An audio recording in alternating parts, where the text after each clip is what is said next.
Before I get into this, if you want to skip the introduction and get straight to the video, then head to the timestamp on screen. I just want to honestly thank you all for getting me to 500 subscribers. I didn't really expect to get this far, but hey, we did it. I don't really know what else to say besides that. And before we get into this as well, I want to thank Gogeta Whatifs for suggesting this idea. And if you have any of your own what if suggestions, then drop them down in the comments below. I may turn one of them into an actual video. We begin this story in age 261, where a devastating drought has just struck the planet Namek, wiping out nearly all of the inhabitants. Katas, the father of the nameless Namekian, sends his son on a spaceship to Earth in hopes of him being able to survive. Another child is sent to the blue world as well, this being Slug, who in this story is the same age as the nameless Namekian. Another thing we'll be changing is that even though he was born with a rare Super Namekian mutation that normally turns the person into an evil killer, Slug is a rare case. He's actually good, like an ordinary Namekian child. However, he still has the latent power and some traces of the evil he was born with. After some time, the two ships crash land on Earth in Yunzabit Heights, and during this crash landing, the two Namekians suffer amnesia, forgetting about their past. This amnesia suppresses the latent evil of the Super Namekian mutation within Slug as well. The two Namekian children survived for many years, alone and cold, waiting for their parents to bring them home. They looked to each other as brothers, both having similar stories, and thankfully they had each other's company to help make it easier as they aged from youth to adolescence in the freezing environment. As the two grew up, they looked to the stars for answers, and hoped that one day, their parents would come for them. Many years would pass, and the two would begin looking outside of Yunzabit Heights, exploring the rest of the world in search of answers. In age 431, the two would be taken in under this time's Guardian of Earth and Mr. Popo, and they would be trained as his apprentices. Many more years would pass, with the date now being age 461. One thing worth noting during these years is that Slug would get his iconic scar on his left eye after trying to take things a little too far during training, and his eye would get slashed while he was off guard. The nameless Namekian and Slug were still rivals, competing for the position of God. However, the Guardian of Earth saw some malice within the two of them. After seeing the hate and violence of the world, it was only natural that a little bit of it would rub off on the two Namekians. The Guardian of Earth would eventually bring this up to the two, telling his apprentices that they have bits of darkness within them, and if they really want to become the next god of Earth, they will have to get rid of this evil. If they were to become Guardian, they would need to not have a single ounce of evil inside of them. They would need to be completely pure. The nameless Namekian, determined to become the next god of Earth, fissions the evil half from himself, splitting into whom we know as Kami and King Piccolo. Immediately upon being split, King Piccolo looked around and devilishly smirked as he flew high into the sky and fired a flurry of blasts down at the lookout, for he flew down to the earth below,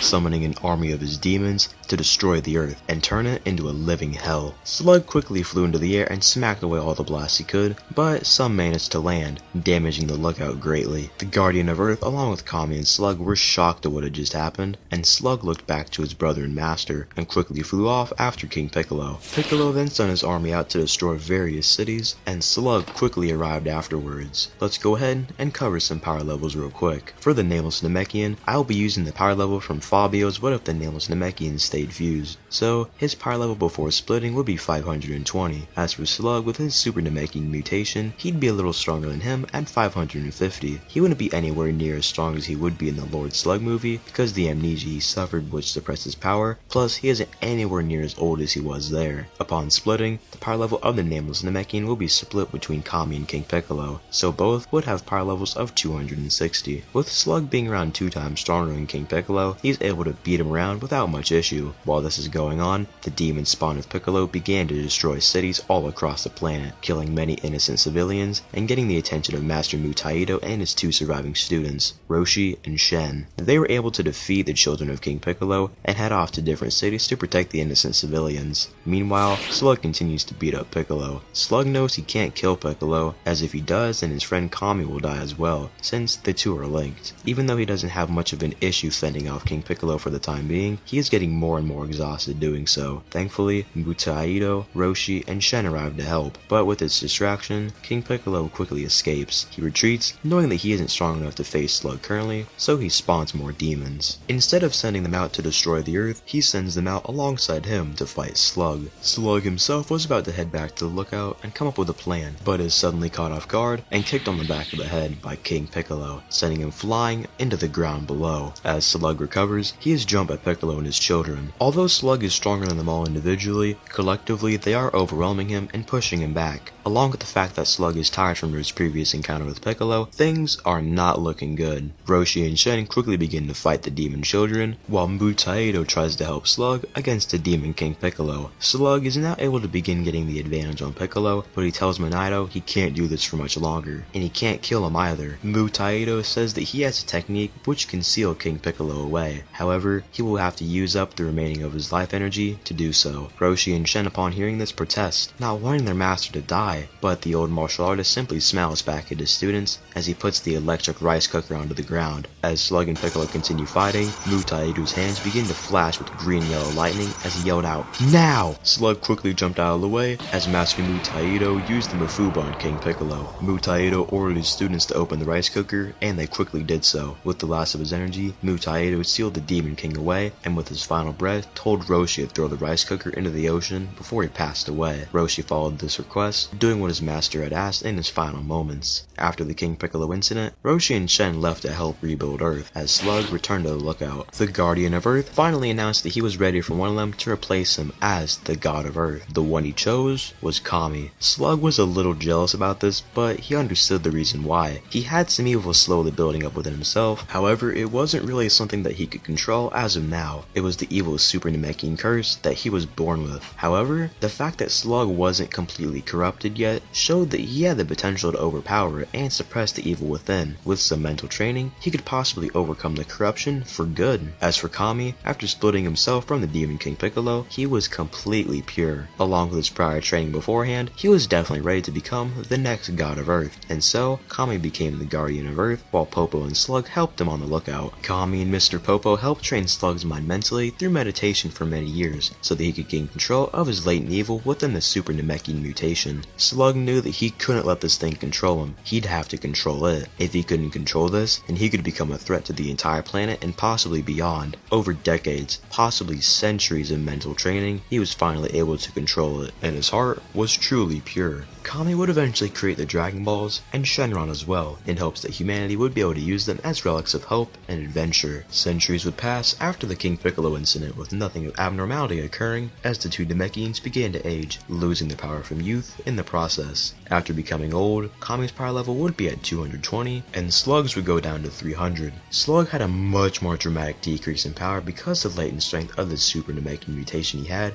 could only be used properly in youth, so as he got older, he got much weaker. Things remained normal until an alien space pod came hurtling through Earth's atmosphere and crash landed near an old man's home in Mount Paozu. For years, Kami, Slug, and Popo would keep an eye on the young alien kid named Goku. Slug would want to intervene once he transformed into a great ape and was about to kill his grandpa Gohan, but Kami told his brother he couldn't intervene with mortal affairs. King Piccolo was an exception, as he was a threat to the entire planet, but there were plenty of other strong fighters on Earth, just in case this monkey boy were to go on a rampage. They would watch his various adventures as he gathers the Dragon Ball with a blue-haired lady named Bulma, he competed in various world martial arts tournaments, and he even dismantled the Red Ribbon Army all on his own. This army was a threat that Slug was tempted to intervene with, but he realized that he wouldn't be needed, so he stayed on the lookout. More years would pass until a terrifying threat, long forgotten about, has been released. Pilaf, after finding the rice cooker King Piccolo was sealed in, released him in order to gain ultimate power. Kami, Slug, and Mr. Popo sense us on the lookout and immediately begin to sweat, realizing the danger that they and the entire planet are in if King Piccolo really has been released. If you guys enjoyed the story so far of what if Lord Slug was sent to Earth, then make sure to drop a like down below. If this video hits 50 likes, I will continue this into a full series. Make sure to check out some of my other videos as well if you want to see more in the future. Remember to like and subscribe, and I'll see you all in the next video.